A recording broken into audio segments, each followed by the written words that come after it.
This is a 1960s Massey Ferguson 3.5. And this is a levelling box.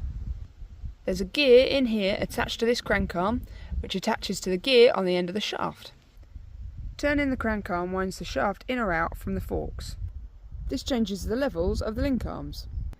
And when we first got the Massey, this was broken. So come with me and I'll show you and tell you how I fixed it.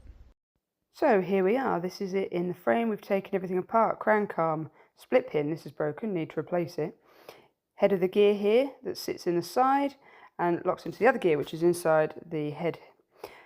So you can see the shaft here, and then we've got the fork. It's got grease in there, you've got to see the grease nipples. Basically we need to try and get the shaft out.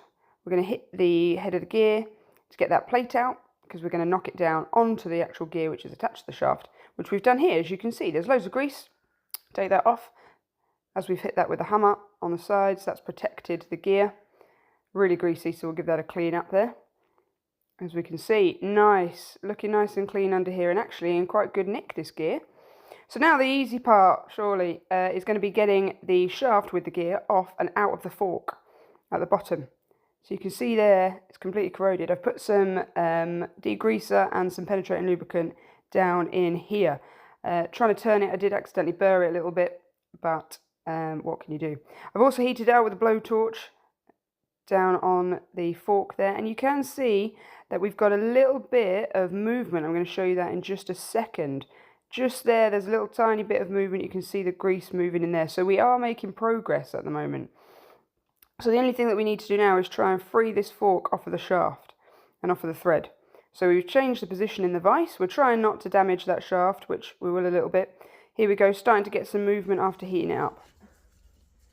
Yes! Hitting it with a hammer, putting some heat through it, and we look like we're going to be able to get this off. And then we should be able to clean it all up and get it running smoothly. So you might have noticed in that last video that I was very excited that I'd managed to fix that, because it is my first time doing anything related to mechanics. But as we now have the Massey 3.5, I need to learn, and with my trusty manuals it definitely does help. And I'm now able to do some bits, so I'm going to show you the result, because for some reason I decided I wasn't going to film it. But here we go, just to prove that I did actually fix it, and the levelling box is now working. So here is the Massey in her shed, and this is our new, albeit still slightly stiff, levelling box. And we can now move up and down, which will obviously change the length of this and make sure that the linkage is nice and straight when we've got things on the pallet forks. There she is.